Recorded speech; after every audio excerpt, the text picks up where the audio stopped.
Don Juan patted me on the back and said that it was all right, that at least I'd contained my temper. "From now on, talk to the little plants," he said. "Talk until you lose all sense of importance. Talk to them until you can do it in front of others.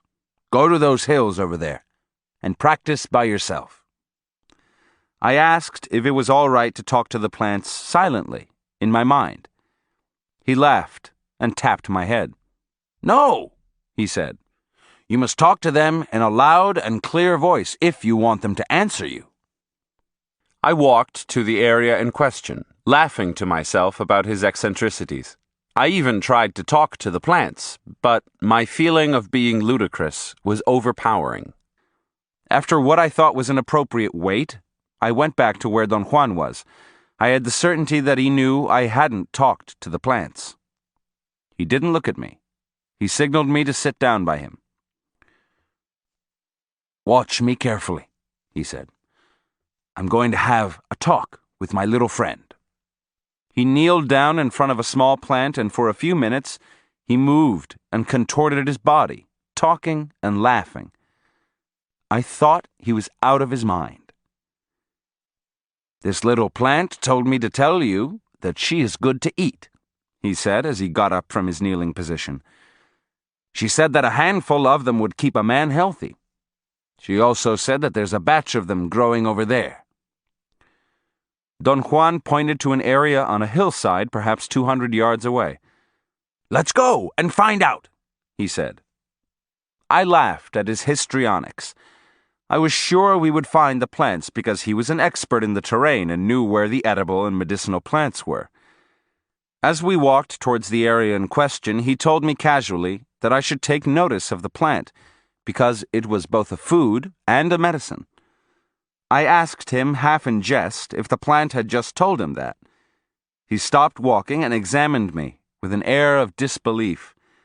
He shook his head from side to side. "Ah!" he exclaimed, laughing.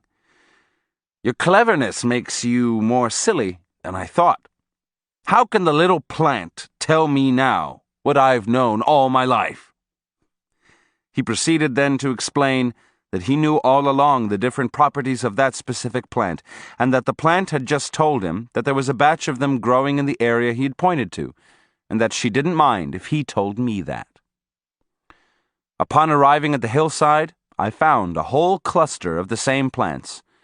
I wanted to laugh, but he didn't give me time. He wanted me to thank the batch of plants. I felt excruciatingly self-conscious and couldn't bring myself to do it.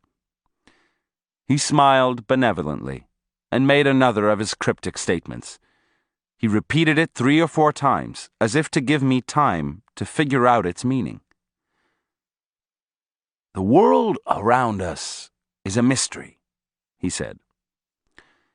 "And men are no better than anything else. If a little plant is generous with us, we must thank her. Or perhaps she will not let us go." The way he looked at me when he said that gave me a chill. I hurriedly leaned over the plants and said, "Thank you," in a loud voice. He began to laugh in controlled and quiet spurts. We walked for another hour and then started on our way back to his house. At a certain time, I dropped behind and he had to wait for me. He checked my fingers to see if I had curled them. I had not. He told me imperatively that whenever I walked with him, I had to observe and copy his mannerisms or not come along at all. "I can't be waiting for you as though you're a child," he said in a scolding tone. That statement sunk me into the depths of embarrassment and bewilderment. How could it be possible that such an old man could walk so much better than I? I thought I was athletic and strong, and yet he had actually had to wait for me to catch up with him. I curled my fingers, and strangely enough, I was able to keep his tremendous pace without any effort. In fact, at times, I felt that my hands were pulling me forward. I felt elated. I was quite happy walking inanely with the strange old Indian, I began to talk and asked repeatedly if he would show me some peyote plants. He looked at me, but didn't say a word.